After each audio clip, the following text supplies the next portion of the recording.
Fake news de Libération, les décodeurs du monde, l'AFP factuel.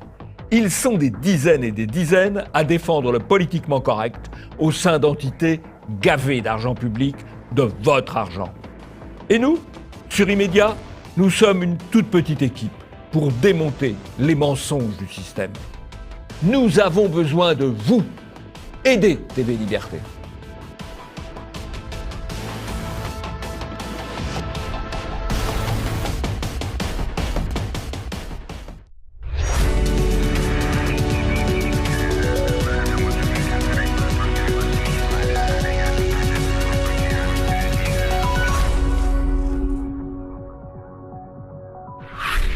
Bonjour à tous et bienvenue dans ce nouvel Immédiat. Avec moi pour commenter l'actualité médiatique de la semaine, Jean-Yves Le Gallou. Bonjour Jean-Yves. Bonjour Nicolas.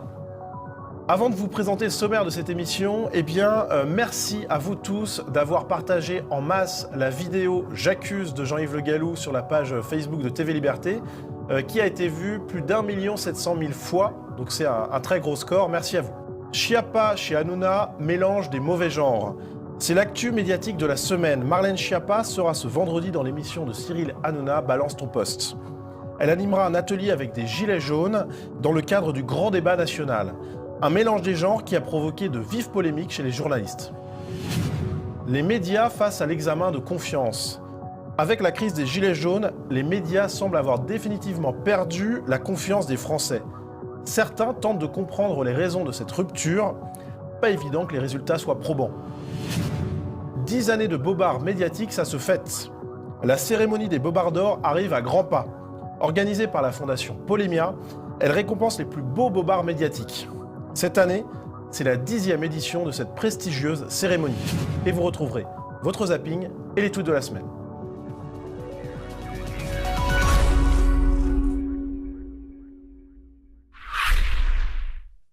C'est la nouvelle qui a agité le paysage audiovisuel français cette semaine. On écoute tout de suite cette annonce sur Europe 1. La nouvelle a fait grand bruit hier soir. La secrétaire d'État Marlène Schiappa et Cyril Hanouna vont animer ensemble une émission avec des gilets jaunes.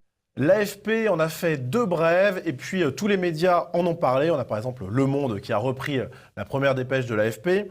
Et les réactions ont été relativement partagées, critiques parfois, notamment parce que dans un premier temps, Marlène Schiappa était pressentie comme la co-animatrice de l'émission, donc un mélange des genres.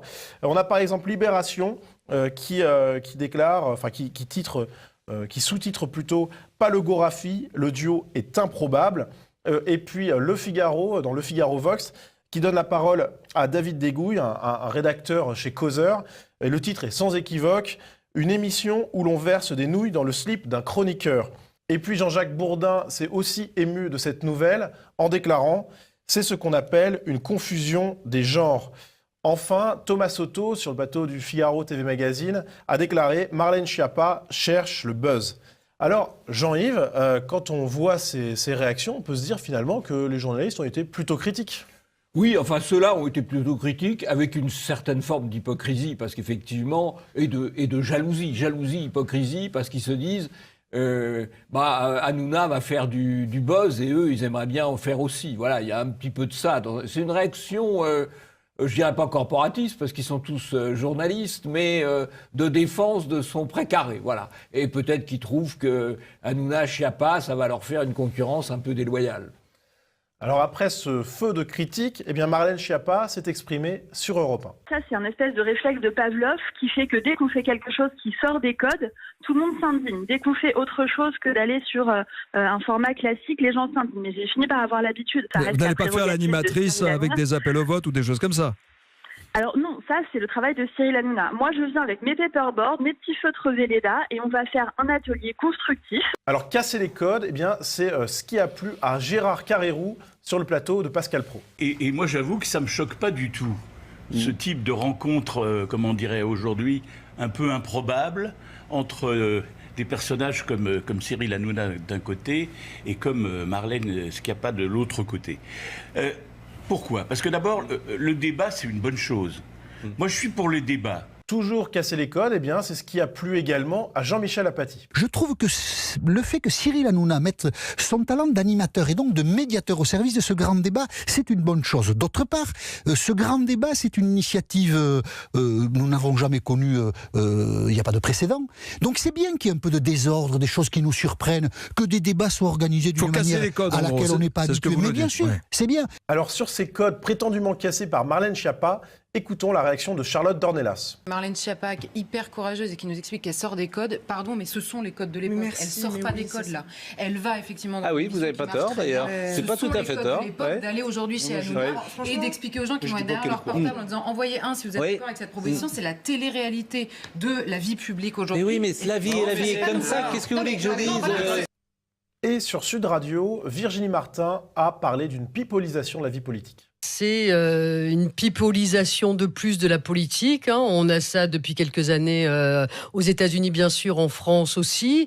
Ces deux dernières commentatrices ont, à mon avis, tout à fait raison. En particulier Charlotte Dornelas qui dit que ça ne casse pas les codes et que c'est pas courageux parce que tout ça se fait. Et je crois qu'effectivement, et Carrérou, là, il est un peu tout à fait archaïque là, dans son affaire de voir les choses. C'est vrai qu'il y a une trentaine d'années, quand Carrérou était un ponte de l'audiovisuel, on distinguait très nettement les émissions politiques, les émissions où on débattait, on va dire sérieusement, d'options politiques ou de livres, de librairies, et ce qui étaient les émissions de divertissement. Tout ça a effectivement changé. Maintenant, on est passé à ce qu'on appelle l'infotainment, l'infodivertissement, où on mélange allègrement les genres. Et au fond, les hommes politiques se précipitent chez Rouquier, donc je ne vois pas ce qu'il y a de très différent à aller chez Hanouna aujourd'hui. Effectivement, il y a de la télé-réalité politique, mais pas seulement chez Hanouna. Ça s'est imposé un peu partout. Alors on peut trouver ça bien, on peut trouver ça mal, c'est un autre sujet. Mais objectivement, c'est beaucoup de bruit pour rien, cette affaire de Schiappa chez Hanouna. Alors c'est vrai que c'est deux personnalités un peu trash, quoi. Voilà. Il y a le trash médiatique et puis il y a le trash politique. Donc ça va faire du buzz, ça va marcher. J'espère que les gilets jaunes qui seront invités pourront s'exprimer assez librement et pourront dire des choses intéressantes. Alors c'est quand même une gradation supplémentaire dans la pipolisation de la vie politique. Juste pour rebondir sur cette chose-là, écoutons Philippe Bilger qui parle de ce sujet. C'est très dangereux, Pascal, tout de même, parce que lorsqu'on conjugue le divertissement et la politique, en général, c'est la politique qui se met au niveau du divertissement et pas l'inverse. Oui, enfin, pipolisation, tout ça, c'est bien gentil, mais elle est à sa place, là, chez Hanouna Schiappa. C'est une candidate, ça pourrait être une excellente candidate de télé-réalité, peut-être mieux que ministre, d'ailleurs. Alors, vous parlez de télé-réalité, finalement, c'est vrai qu'elle a peut-être le niveau, bon, c'était en direct, donc elle a dit ça sans trop le savoir, mais c'est assez amusant. Elle s'est réclamée de Galilée dans le texte. Ce n'est pas parce que la majorité des personnes pensent que c'est une mauvaise idée que ça l'est. Je vous rappelle que Galilée était tout seul face à la majorité pour dire que la Terre était ronde et qu'elle tournait. C'est un beau patronage. Ah, c'est un très haut patronage. On abuse beaucoup d'ailleurs de Galilée parce que, au demeurant, le fait que la Terre tournait autour du Soleil, on le savait déjà depuis Copernic, c'est-à-dire 70 ans avant, et peut-être encore avant. Quant au fait que la Terre était ronde, alors ça, c'est pas Galilée qui l'a dit, parce que quand Christophe Colomb est parti découvrir les Indes en partant à l'ouest, c'est qu'il savait bien que la Terre était ronde, et en plus, si encore il y avait pu avoir un certain doute, l'expédition de Magellan en 1521-1522, donc plus d'un siècle avant Galilée, a fait le tour du monde. Donc il faudrait quand même qu'elle révise un petit peu ses cours, là. Passons au zapping.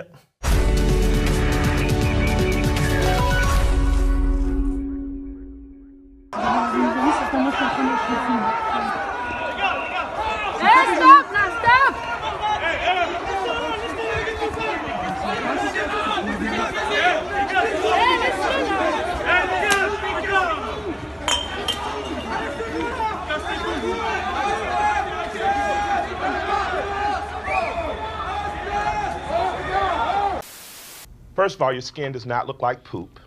You have beautiful, beautiful, amazing bronze skin. because you're one of Earth's original people, right? Hold on, Mason. Because if you jumped in front of him right now when I was telling him to be proud to be black, that'd be like the first lesson in white privilege he learns, and we don't want to oppress people right now. You got me? Word. Give it to me. Oh, that's an ally. Une grand-mère de 80 ans qui s'est fait agresser à son domicile, et pardonnez-moi si je suis triviale, s'est fait sodomiser par un Algérien qui était en situation irrégulière sous le coup d'un arrêté de reconduite à la frontière et qui n'était jamais reconduit à la frontière. Non mais voilà, je savais que c'était un sujet sensible, mais Monsieur le Président nous a permis de l'aborder et je souhaite pouvoir l'aborder en toute simplicité. L'arrivée en situation irrégulière, elle se gère d'abord par un contact administratif, par l'accueil. On est un pays, il faut s'en féliciter, où l'accueil et l'hébergement sont inconditionnels. Et c'est un vrai investissement de l'État, on ne le dit pas assez. Il a encore augmenté, c'est environ 2 milliards d'euros. Mais il faut s'en féliciter. On sort ce soir de la réunion des maires avec M. Macron à Souillac. Et je peux vous dire que c'était une véritable mascarade. Vous imaginez un débat présidé par un ministre avec les préfets qui choisissent ceux qui doivent intervenir. Dans une démocratie, quand on peut dialoguer, on ne défile pas. L'acte 10 de demain n'est pas légitime. Il y a des réformes que nous avons mises de côté précisément parce que nous voulons attendre la fin du grand débat national. Nous voulons attendre la fin du grand débat national.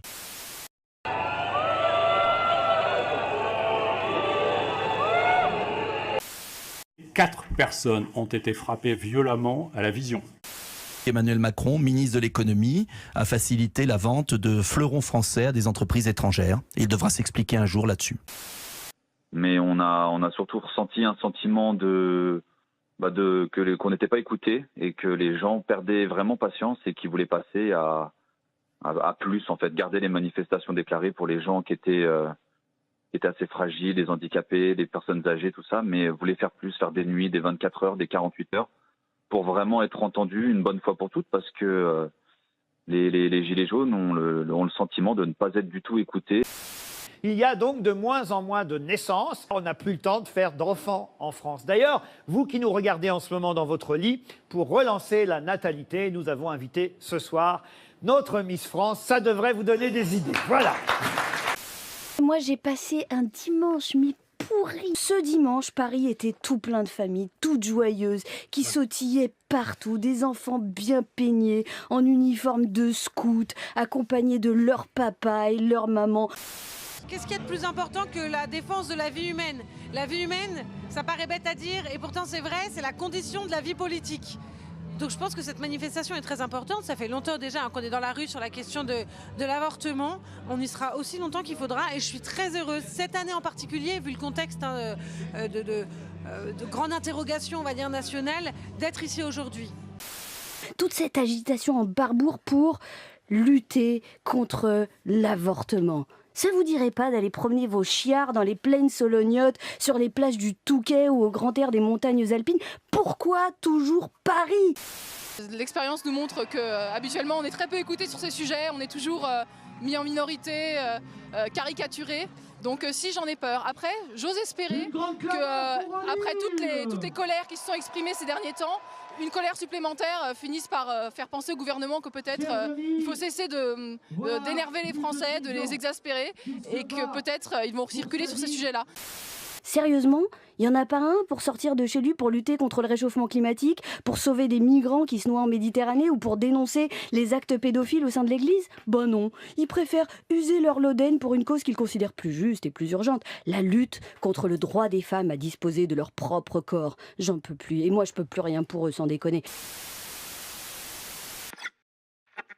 Bon, je vais commenter d'abord toute la séquence Marche pour la vie, avec de très belles images de gens qui défendent courageusement leurs convictions. Des images TV Liberté. Des images TV Liberté. Et puis, en contrepoint, en quelque sorte, les propos de Sophia Aram, qui sont d'ailleurs pas drôles, quoi. On attend d'une humoriste qui soit drôle, pas qui soit particulièrement lourd et particulièrement militant. On a l'impression qu'elle se caricature elle-même. Voilà. Mais ça, on a déjà abordé à de nombreuses reprises le sujet des humoristes ou des pseudo-humoristes de France Inter sur TV Liberté. On avait même fait une année un sujet lors des Bobards d'Or. Alors, malgré ces caricatures, ça a été un très beau succès en nombre, en réussite. Reconnu d'ailleurs relativement, pas tout à fait en nombre, mais en tout cas dans la tonalité, par la dépêche AFP. C'est tout de même chose notable. à la fois. C'est tout de même assez notable. La dépêche AFP est tout à fait convenable. C'est pas toujours le cas. L'an dernier, ils avaient fait une dépêche en minorant considérablement le nombre des personnes, tout simplement parce qu'ils avaient fait la dépêche avant le départ de la manifestation. Là, ils ont traité les choses de manière un peu plus convenable. Ça mérite d'être noté. On n'est pas là uniquement pour critiquer, mais aussi pour saluer quand les choses sont faites correctement. Dans les choses qui méritent d'être commentées, il y a l'agression du journaliste. Lors d'une manifestation Gilets jaunes, curieusement, les médias n'en ont pas beaucoup parlé. Parce que le journaliste qui est agressé, c'est un journaliste indépendant et qui est agressé par les antifas.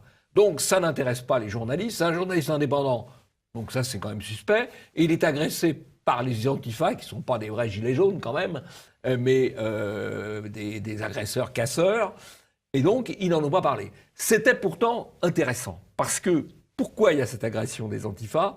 Parce que le journaliste avait reconnu la présence dans la manifestation de Bernanos. Bernanos, le type qui a été condamné à plusieurs années de prison, mais il est sorti rapidement, rassurez-vous. On respire, pour avoir quand même tenté de brûler des policiers dans une voiture. Ça, c'est quand même une vraie agression. Bon. Et ce qui est très curieux tout de même, c'est qu'on le retrouve dans les manifestations, alors qu'il est considéré quand même comme quelqu'un de dangereux et qu'il est sous contrôle judiciaire. Et curieusement, là, la préfecture de police, elle le laisse opérer. On peut quand même se poser un certain nombre de questions, parce que beaucoup de gens disent « Oui, il y a eu des violences policières, mais répondaient aux violences des manifestants ». Les plus grandes violences des manifestants, pas uniquement, mais les plus grandes violences des manifestants, elles viennent des milieux antifa. Et curieusement, on les laisse circuler, y compris quand ils sont sous contrôle judiciaire. Vraiment, il y a des questions à se poser. Et que les médias ne se sont pas posés à priori. Et que les médias, non. Alors là, si les médias se mettaient à poser les bonnes questions, où irait-on ? On perdrait notre job, c'est vrai. Nicolas. Pourvu que leurs mensonges durent. Oui, ça c'est sûr. Là, on est tranquille, là. C'est intéressant de commenter aussi la séquence des maires, où on voit que le maire de Montauban pose dans un silence de mort la question de l'immigration. Là, elle n'aurait pas dû, ça ne se fait pas. Elle se fait un peu chahuter d'ailleurs. Elle se fait un peu chahuter d'ailleurs. Alors évidemment, les maires sont triés sur le volet. Et il y a un maire d'ailleurs qui nous explique. Alors il y a le tri, il y a le double tri. Il y a le tri de ceux qu'on invite, ceux qu'on exclut. Par exemple, le maire de Beaucaire avait été exclu. Bon. Et puis, il y a ceux à qui les préfets passent un petit coup de fil en disant « Écoutez, monsieur le maire, ce serait très bien que vous puissiez poser une question au président de la République. » Donc, il y a une sélection, exclusion, sélection et sélection de ceux qui posent des questions. C'est vraiment ce qu'on appelle un débat passionnant. C'est un dialogue, ça plaît à M. Apathy, mais c'est un dialogue bidon. Alors, il faut aussi commenter la séquence de M. Castaner qui nous dit, je cite, « Il y a eu 4 personnes frappées violemment à la vision. » Frappées violemment à la vision pour dire « éborgnées ». Voilà. Ça, c'est une avancée considérable de la novlangue. Frappé violemment à la vision. Il va falloir faire une réédition du livre de novlangue. Il va falloir demander ça à Michel Geoffroy. Là, c'est vraiment très, très fort. Accessoirement, d'ailleurs, il parle de 4 personnes, alors qu'il y en a 15. Voilà. Donc, on est quand même dans le mensonge, déni dans les chiffres, déni dans les mots. Eh bien, justement, ce déni, c'est ce qui a pu amener certains médias à se remettre en cause. C'est ce que nous allons voir tout de suite dans le deuxième sujet.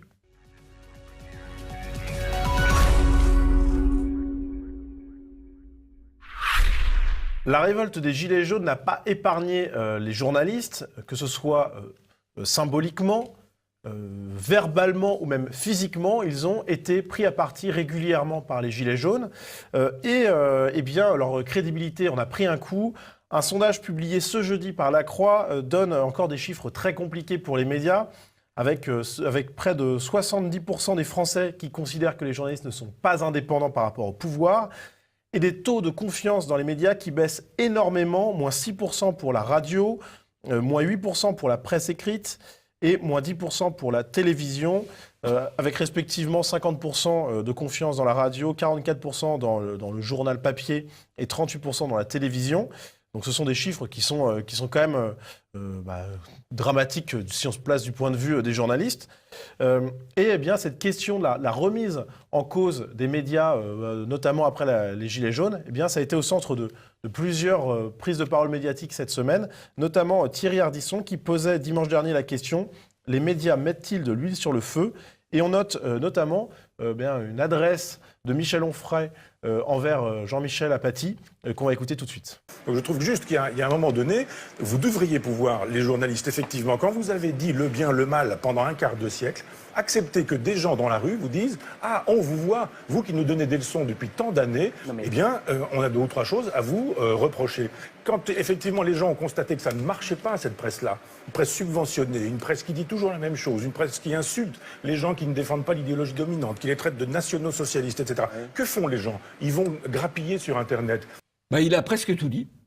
Il a presque tout dit. Et en fait, le vrai problème de la presse, c'est précisément qu'elle a été monopolistique jusqu'à l'arrivée d'Internet, jusqu'à l'arrivée des médias alternatifs, jusqu'à l'arrivée des réseaux sociaux. Alors maintenant, ils essayent de dénigrer avec les fake news, soi-disant, sur Internet, etc. Ils essayent de dénigrer Internet. Mais on voit d'ailleurs que ça ne marche pas, puisque Internet a un degré de confiance qui est encore faible, 25%, mais qui est stable.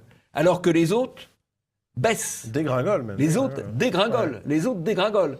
Et donc, on voit bien que leur attaque d'Internet ne marche pas parce que ça ne les crédibilise pas. Ils essayent de décrédibiliser la concurrence, mais ça ne les crédibilise pas. Et évidemment, à chaque fois qu'il y a des événements importants, ils sont décrédibilisés, puisque les gens voient la différence entre ce qu'ils disent et ce qu'ils vivent. C'est particulièrement vrai pour la crise des Gilets jaunes. Et sur son blog, Yvan Rioufol évoque également cette remise en cause nécessaire, selon lui, des journalistes. Dans un article intitulé « Oui, les journalistes ont des comptes à rendre », il écrit « Les raisons de la défiance contre les médias et leur suivisme ne peuvent se réduire à des attaques contre la démocratie, comme le soutient le discours gouvernemental. Depuis des lustres, le journalisme s'est majoritairement rangé du côté du discours dominant, aseptisé et hygiéniste. » Alors Jean-Yves, c'est un discours plutôt intéressant de la part d'Yvan Rioufol. Très carré, très net. Il parle aussi de nouveaux clergés, de faux curés à carte de presse. Et effectivement, il y a la tendance chez les journalistes à considérer que les critiquer, c'est du blasphème. Non, critiquer les journalistes, c'est de la liberté d'expression. Et justement, cette volonté d'accepter la critique et même de s'autocritiquer, eh bien, c'est l'objet d'un article de Libération qui est assez passionnant à lire. Autocritique des médias, l'examen de confiance, et dans lequel est écrit « Les journalistes n'ont-ils absolument aucun tort? Ne méritent-ils pas une partie de la méfiance qu'ils inspirent ?» Cette question, c'est ce à quoi va s'attacher à répondre cet article, dans lequel sont interrogés près de 25 journalistes de divers médias. En préambule, les auteurs notent que les journalistes ont une conscience aiguë de leur uniformité sociale et culturelle, de l'absence de diversité parmi eux. Et puis Elori Manterola l'admet, parfois on écrit surtout pour nos sources et nos confrères, des personnes surinformées qu'on a envie d'impressionner. Brice Couturier, chroniqueur sur France Culture, déclare « Au lieu d'expliquer, on souffle sur des clivages idéologiques faciles ». Une journaliste d'un hebdomadaire confie « La façon dont beaucoup de journalistes se placent au-dessus des petites gens me choque ». Et enfin, Élodie Safaris, une ex-d'ITélé, explique « Les gens que j'y ai rencontrés dans les médias étaient souvent de gauche, un peu molles, rarement de gauche ou de droite radicale. Dans les moments d'élection, on voit que tout le monde a un peu les mêmes idées. » Alors, Jean-Yves, on a un article de Libération qui est plutôt intéressant, faut le dire, et qui tend à montrer que les journalistes commencent à se poser des questions sur eux-mêmes et la perception que le peuple a d'eux, tout simplement. Oui, je crois, je l'ai dit tout à l'heure, ils ont perdu leur monopole, et à partir de là, ils sont exposés à la concurrence, à la critique. Et c'est vrai que là, il y a dans cet article, alors tout le monde ne dit pas tout à fait la même chose, mais si on collectionne l'ensemble des critiques, c'est assez complet. Ils sont partiaux, ils sont pontifiants, ils sont intolérants, ils sont incultes, enfin, ou en tout cas... Ils ne le disent pas eux-mêmes comme ça, mais... Ah bah si, quand même, Polony dit... Non, elle dit pas qu'ils sont incultes, elle dit ils ont un problème de culture générale. Oui, c'est vrai. Bon, c'est pas le cas de tout le monde aussi, mais c'est souvent le cas. Et donc, au final, tout ça fait quand même du mal, quoi. Et même dans certains articles de critiques, on dit il manque de diversité. On parle là de la diversité sociale ou de la diversité de formation. Le problème essentiel, c'est la diversité idéologique. C'est-à-dire qu'ils pensent tous un peu la même chose. D'ailleurs, au moment des élections, au deuxième tour, ils sont tous du même côté.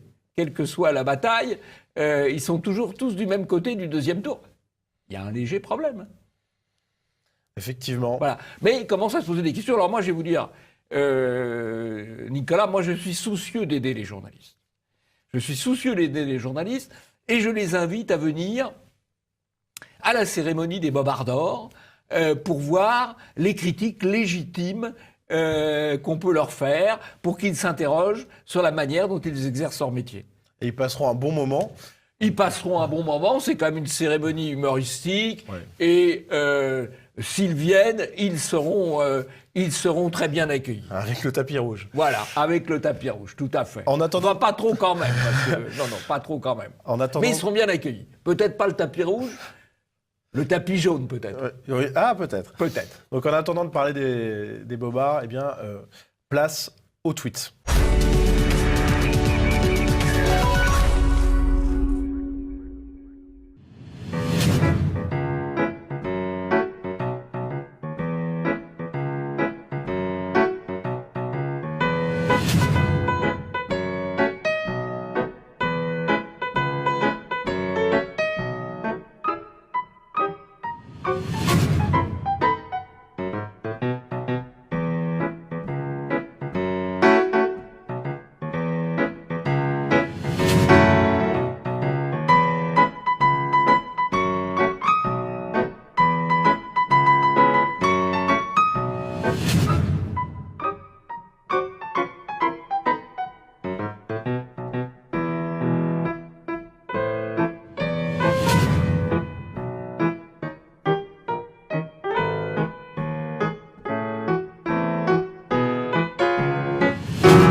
Ah bah, vous voyez, on peut continuer à enchaîner sur les journalistes. Pourquoi ils sont détestés? Eh bien, vous avez cet article absolument extraordinaire, hallucinant, des dernières nouvelles d'Alsace, où on dénonce sur plusieurs colonnes un professeur d'histoire à qui on n'a rigoureusement rien à reprocher professionnellement, sauf qu'il a un engagement associatif au bastion social. Et tout l'article est fait pour que cette personne à qui on n'a rien à reprocher perde son emploi. C'est-à-dire, les journalistes, là, font un travail de délation et mettent en place un interdit professionnel. Et après, ils vont s'étonner d'être détestés. Alors, ces deux journalistes, ils travaillent où? Ils travaillent aux dernières nouvelles d'Alsace. C'est intéressant, les dernières nouvelles d'Alsace, c'est propriété de quoi? Du Crédit Mutuel, qu'on a retrouvé il y a 8 jours ou 15 jours, quand il a fait couper un compte Litchi, parce que la cagnotte Litchi qui soutenait le boxeur du Pont sur la Seine, Christophe Tétinger. Donc on retrouve le Crédit Mutuel, et le Crédit Mutuel, on le retrouve toujours. Ils viennent d'injecter 174 millions d'euros dans leurs différents groupes de presse, c'est-à-dire en gros... les titres de presse alsaciens, les titres de presse alsaciens et Lorrain peut-être. Ouais, voilà. Voilà, donc on trouve des subventions quand même, l'injection d'argent par une banque qui contrôle des journaux, qui contrôle des cagnottes, et des journalistes qui font leur petit boulot de petits gestapistes, quoi. Après, on s'étonne. Alors, il y a d'autres choses qui méritent d'être commentées. Et là aussi, c'est la critique des journalistes, on a 2 cas de désinformation par la photo. Vous avez un article sur Salvini avec une photo, mais alors choisie la pire possible. Hein, alors que Salvini est plutôt un Italien assez avenant, bien accueilli, en tout cas quand il se déplace. Macron aimerait bien être aussi bien accueilli. Oui, mais là, on choisit une photo horrible. Il n'y a pas photo entre les deux, justement. Il y a une autre illustration, cette fois sur l'article de la Libre Belgique, qui constate qu'en matière de logement, il y a des problèmes particuliers pour les mères seules, maghrébines et africaines. Et l'illustration des mères maghrébines et africaines, c'est une mère blonde avec un enfant blond. Alors là, on est aussi dans la désinformation par la photo, peut-être avec une arrière-pensée certainement émotionnelle. Et après, on s'étonne qu'il y ait dans les manifestations de Gilets jaunes une grande pancarte « Journalistes, apprenez à compter et regardez RT, Russia Today ». C'est assez drôle, mais on voit à travers tous les tweets qu'on a choisis, enfin qu'on a trouvés, hein, que le problème des journalistes, il n'a pas fini de se poser. Eh bien, la défiance envers les journalistes n'a pas fini d'exister. Je pense que la cérémonie des Bobards d'Or n'a pas fini, elle non plus, d'exister. On va le voir tout de suite.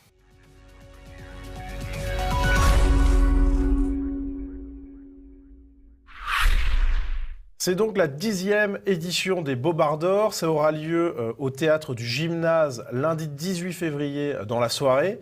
Jean-Yves Le Gallou, du coup, pour cette 10e édition, qu'est-ce que nous réservent les Bobards d'Or ? Toujours de très bons candidats. Et cette année, il y aura 3 votes différents. Il y aura le vote pour le Bobard d'Or général, on peut dire. Il y aura le Golden Bobard, qui distinguera les meilleurs désinformateurs sur la politique étrangère, sur la politique internationale, sur ce qui se passe à l'extérieur de la France. Et puis, il y aura le Bobard Gilet jaune. Le Bobard Gilet jaune qui va distinguer le meilleur Bobard à l'occasion de l'affaire des Gilets jaunes. Alors, il y a quand même le choix. Hein. Oui, il y en a eu. Il y a le choix, il y a le Bobard Photoshop. Quand une chaîne de télévision a supprimé une pancarte qui lui a paru malveillante vis-à-vis du président Macron. Il y a le Bobard Travaux publics, quand une autre chaîne a expliqué que 100 mètres des Champs-Élysées avaient été dépavés par les manifestants, alors que c'était tout simplement pour installer une piste cyclable chère à Madame Hidalgo. Il y a le Bobard faux drapeau. Alors là, il y a eu plein de drapeaux qui ont été imputés à l'extrême droite, y compris le drapeau Picard, le drapeau à Croix-de-Lorraine et que sais-je encore. Le Bobard calculette, où là, c'est assez classique, on a divisé par 5 ou 7 le nombre des manifestants. Et puis, ce qui est peut-être un peu plus grave, le Bobard Madame la Marquise, tout va bien Madame la Marquise, où on a expliqué, là aussi sur une grande chaîne de télévision, TF1 je crois, qu'il n'y avait jamais eu aucun blessé parmi les manifestants, alors qu'on n'en compte jamais qu'une centaine de blessés graves. Voilà.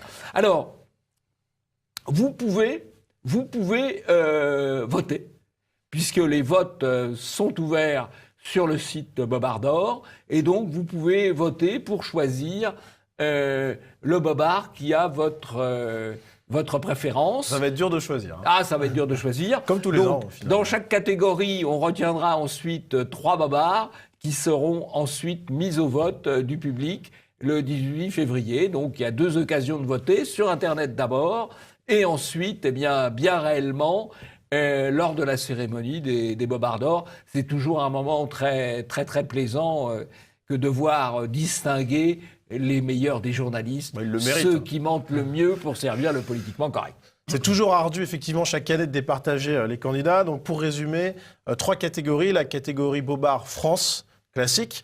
La catégorie Bobard Gilet jaune. Et la catégorie Golden Bobard à l'international, où là aussi, j'ai la primeur d'avoir les Bobards sous les yeux. Il y a vraiment de quoi faire. Jean-Yves, ça va être la fin de cette émission. Est-ce que vous avez un coup de chapeau ? Un coup de chapeau que je fais régulièrement, je serais tenté de dire presque tous les 2 mois, à chaque parution d'éléments. Il y a un nouveau numéro d'éléments qui est en kiosque, c'est toujours de qualité. Aussi remarquable. Je ne peux pas vous en montrer un, là, parce que celui que j'avais prévu a disparu, parce que c'est quelque chose qu'on s'arrache. Victime de son succès. Victime de son succès, donc je ne peux pas vous le montrer, mais les images seront incrustées, bien sûr. Il y a 2 grands thèmes, et puis il y a beaucoup d'autres choses qui sont tout à fait intéressantes, mais il y a 2 grands thèmes. Il y a une réflexion sur les gilets jaunes, et il y a aussi un grand reportage sur l'Italie, sur Salvini, sur Casapound, sur la Ligue, vraiment très très intéressante. Et il y a aussi un article que je voudrais signaler parce qu'il est particulièrement profond. C'est un article de Guillaume Travers qui réfléchit sur les inégalités, l'explosion des inégalités dans le monde. Et il démontre que la cause de l'explosion des inégalités, c'est l'abolition des frontières pour le capital, l'abolition des frontières pour le travail, l'abolition des frontières pour les très riches, mais aussi pour les très pauvres, avec le phénomène de l'immigration. Et donc, c'est cela qui explique l'explosion des inégalités dans le monde, mais c'est assez bien argumenté dans cet article dont je recommande la lecture. Eh bien, c'est la fin de cette émission. Merci à tous de l'avoir suivi. N'hésitez pas à envoyer à l'adresse mail qui s'affiche sur vos écrans vos ressentis sur l'émission, vos conseils et puis votre veille médiatique, bien sûr. Jean-Yves, je crois que vous avez un dernier mot. Eh bien oui, n'oubliez pas de faire votre devoir électoral et de voter sur le site Bobardor pour les meilleurs bobards. Jean-Yves, j'aurais bien aimé vous dire la semaine prochaine, mais c'est Michel Geoffroy qui sera à votre place dans quelques jours. Mais on vous retrouve évidemment dans 2 semaines pour un nouvel immédiat. Bien entendu.